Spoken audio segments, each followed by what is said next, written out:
Bonjour à tous, une petite vidéo rapide pour le tutoriel d'inscription sur le robot FIN888. Donc une fois que vous avez cliqué sur le lien de la personne qui vous a présenté ce produit, vous arrivez sur le broker SamTradeFX, c'est là qu'il va falloir s'inscrire dans un premier temps.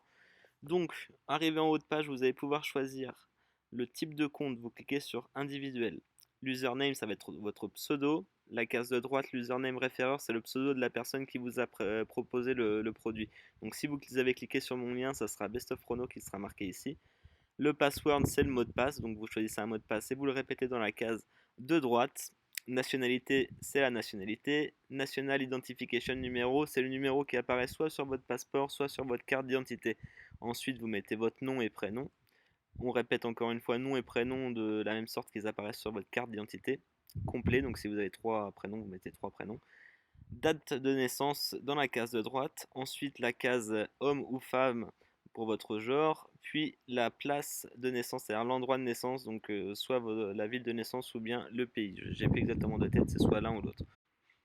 Ensuite, dernière petite chose sur cette page, il vous reste à mettre votre adresse entière dans la première case full residential address. C'est votre adresse. Country, vous mettez le pays de résidence. Et postal code, bien sûr, vous avez compris, c'est le code postal.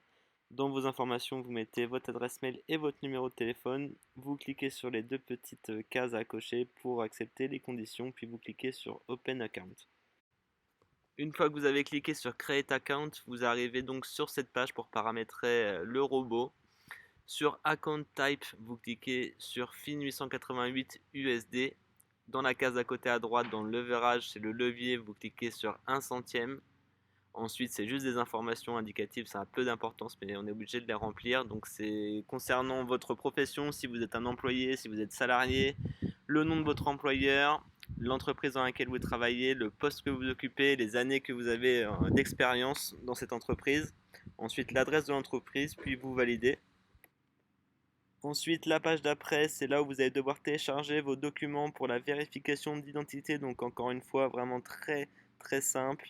Il suffit de télécharger votre recto verso de votre carte d'identité ou bien de votre passeport dans les deux premiers petits onglets en haut. Et le troisième, ça correspond à un justificatif de domicile de moins de 3 mois. Donc vous téléchargez tout ça, vous cliquez sur Upload Document.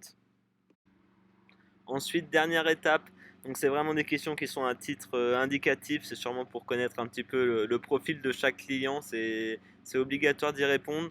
Donc c'est des questions, j'ai mis les réponses qui collent à peu près pour tout le monde, donc vous pouvez simplement recopier ce que j'ai mis dans le formulaire, ça ira très bien pour vous. Donc en gros la question c'est quel est votre objectif, donc j'ai mis maximiser notre investissement, et dans les cases qui restent, vous mettez simplement modéré à chaque fois, expérience modérée, option modérée, futur modéré. Et donc la dernière page, encore une fois, vous pouvez recopier ce que j'ai marqué. Donc on va demander votre salaire en gros annuel et le montant que vous êtes prêt à investir dans ce business. Donc vous pouvez très bien mettre 50 000 euros, 10 000 euros. C'est un exemple, hein, comme je dis, c'est vraiment juste un titre informatif. Et surtout la source de vos revenus, à savoir si c'est de l'épargne, si c'est du salaire, un héritage ou autre. Puis les deux dernières petites questions, donc vous faites exactement pareil. I'm not a politician, exposed person, ça veut dire que vous n'êtes pas un homme politique. Et vous cliquez également sur la deuxième option qui est I am not an accredited investor. Et là, n'oubliez pas de spécifier le prénom de votre parrain dans la case demandée. Donc dans mon cas, ça sera Eddy, E-D-Y, à spécifier dans la case nom du parrain. Donc voilà, une fois que ces étapes sont remplies, vous arrivez sur cette page, sur le dashboard SamTradeFX et votre compte est en attente de vérification. Pour l'instant, on ne peut rien faire d'autre. Le dépôt s'effectuera une fois que le compte sera validé. Vous allez directement recevoir par mail votre identifiant pour l'application MetaTrader 4 ainsi que votre mot de passe afin de vous connecter au compte MetaTrader directement sur votre application.